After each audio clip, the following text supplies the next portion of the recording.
From failures to finish the story, to entirely ridiculous plot twists. These are those precise moments that made fans ultimately reject various WWE stories. I am Gareth here from What Culture Wrestling, and here are 10 exact moments WWE storylines lost us. Number 10, and Kurt Angle's final ever opponent is... With the wrestling machine not immediately announcing exactly who he would be facing in his last appearance inside of a squared circle at WrestleMania 35, fans understandably began speculating who Angle could end his career against. The likes of John Cena, AJ Styles, or Samoa Joe were all exciting possibilities. But before fans could get properly carried away about the idea of Angle battling against one of those former rivals, WWE went and poured water on all that excitement with the wholly rejected reveal of Baron Corbin being Angle's final dance partner a week later. Perhaps this was simply a case of WWE setting up a marvelous swerve on the night, and Cena would deck Corbin on his way to the ring before locking up with Angle in a brief final showcase in front of the MetLife crowd.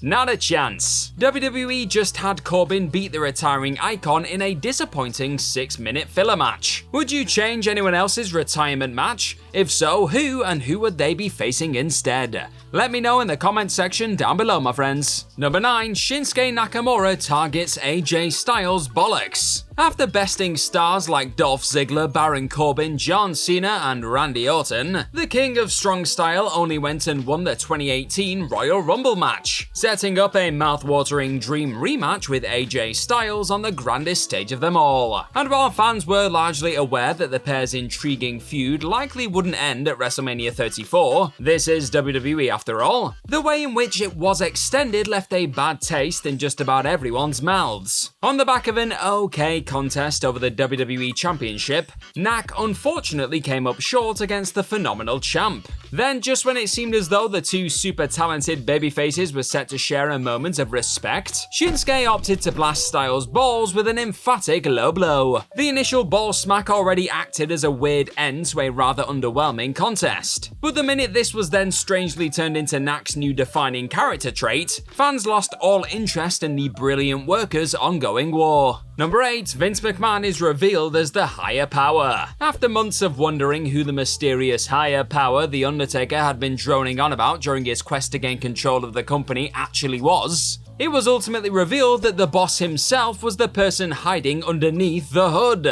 So the same bloke who had been terrorized and tormented by the dead man all this time, with his daughter even being kidnapped by the despicable Phenom, and Vince being forced to reluctantly join forces with longtime enemy Stone Cold Steve Austin, was actually behind the axe all along. All just to exact some revenge on the Texas Rattlesnake. Unsurprisingly, fans were entirely unsatisfied with such a ridiculous swerve in the end, with many hoping said long-awaited reveal would introduce a brand new powerful figure in the company. This was simply another example of Vince frustratingly making it up as he went along though, and most just gave up trying to understand this increasingly confusing corporate ministry madness there and then. Number 7, Seth Rollins and The Fiend go to hell. After enjoying a generally successful first half of 2019, reigning babyface Universal Champion Seth Rollins came face to face with his latest challenger. At this point, Bray Wyatt's Fiend shtick was still rather compelling, and seeing the Fiend pop up at the end of Clash of Champions and target the champ certainly captured fans' attention. The next few weeks saw Wyatt play some Firefly Funhouse mind games with his Hell in a Cell opponent, and the idea of the rivals being locked inside of the titular structure together felt like a recipe for silly yet explosive shenanigans. The bout was ultimately absurdly ended via referee stoppage after Seth got a little too extreme within a stipulation that boasted the word hell in it. There was no saving this feud or Rollins' babyface character after that night in Sacramento, and despite beating Rollins for the gold at the next PLE, fans didn't really connect with the Fiend gimmick in the same way again after it was obliterated inside of the red cage.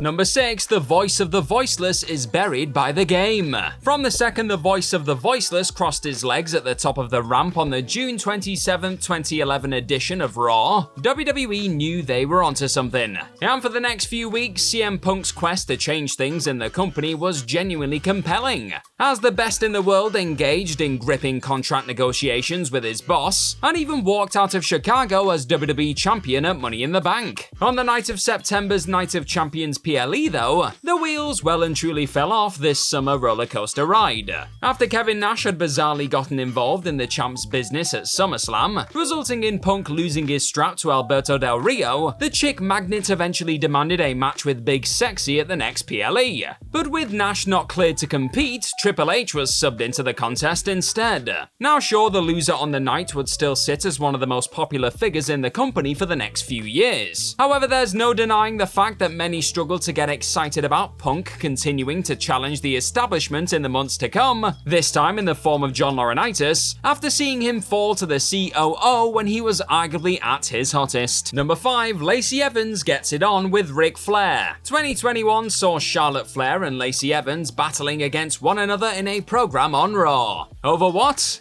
Well, though never officially confirmed, it was heavily implied that Charlotte's 71-year-old father, Ric Flair, had been getting close to 30-year-old Evans, with the pair often being spotted backstage practicing, and the Nature Boy interfering with his daughter's matches against Lacey. And while that alone was cringy enough to justify you wanting to switch the channel, the idea of the Queen getting the last laugh and teaching Evans a lesson in between the ropes still kept some folks somewhat interested in the uncomfortable rivalry. Then one night removed from Valentine's Day, Lacey dropped one of the most disturbing bombshells possible during a tag bout against Flair and Asuka. After backing out of the action, Evans revealed that she was legitimately pregnant. Rick then proceeded to dance around at ringside and shout out, "Call me daddy." What is he like, eh? Sure enough, after initially suggesting this would be incorporated into the already icky storyline, the entire program was dropped as Evans disappeared off TV for the next year. Number 4, I did it for The Rock.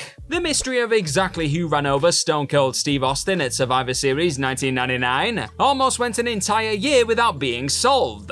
As time went by, everyone from Triple H to The Rock were thought to be behind the violent hit-and-run incident. After all that, who did WWE decide to reveal was the person behind the wheel? None other than The Rock's cousin, Rikishi. The same dude found joyously dancing around the ring in a thong? He had targeted the Texas Rattlesnake as a way to give his own family member a chance to become a superstar, apparently. Needless to say, the unexpected development did not go down all that well with audiences. And next to nobody honestly believed the lovable big lad as a heel during his eventual showdown with Austin at No Mercy. Then, in an attempt to salvage a storyline fans had clearly fallen out of love with on the back of Rikishi bizarrely doing it for The Rock, Trips was ultimately revealed to have been the mastermind pulling the strings all along. Number 3, Cody fails to finish the story. Sami Zayn not being able to get the job done in his hometown of Montreal was soul-destroying, yes. But if that was the price that needed to be paid in order to ensure WWE's other ridiculously over babyface could produce an instantly iconic moment on the grandest stage,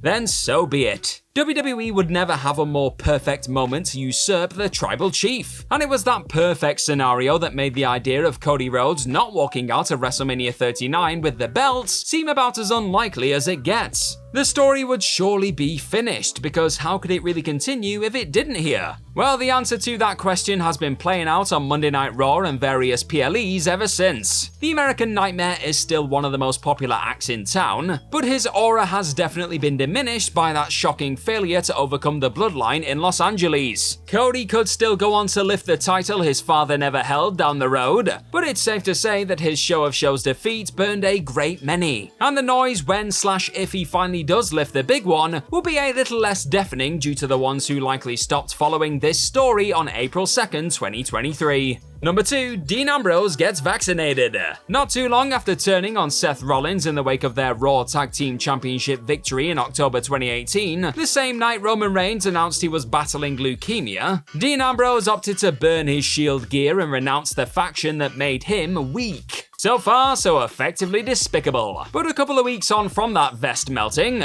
Ambrose took part in a skit so painful, it pretty much killed off any interest in the two one-time brothers locking horns at all. The look on Jon Moxley's face as he winced his way through an injection in the ass was the same one shared by just about everyone watching on. This hugely dumb segment, which Mox also hated, not only turned many off a once promising blood feud, it left Ambrose looking like a cartoonish villain few could honestly take seriously for the remainder of his final WWE heel run. Number 1, Austin joins the Alliance. After fantasizing over what a WCW versus WWE battle would actually look like throughout the Monday Night Wars, fans were eventually treated to invading names like Booker T and, Buff Bagwell, popping up on Raw and SmackDown in June 2001. But there was still hope that this WCW/ECW invasion could live up to expectations, with Stone Cold Steve Austin even eventually being forced to return to his badass babyface ways of old in order to lead a WWE unit into battle against the Big Bad Alliance. Rather than kick off a new Austin era of ass-whooping mayhem though, said face turn lasted a grand total of 1 week of course. In what felt like a monumental slap in the face, Austin reverted back to fighting the villainous fight during the Invasion show, stabbing his WWE teammates in the back as he gifted his new allies the victory on the night. Just like that, Austin was once again a heel nobody really wanted to boo.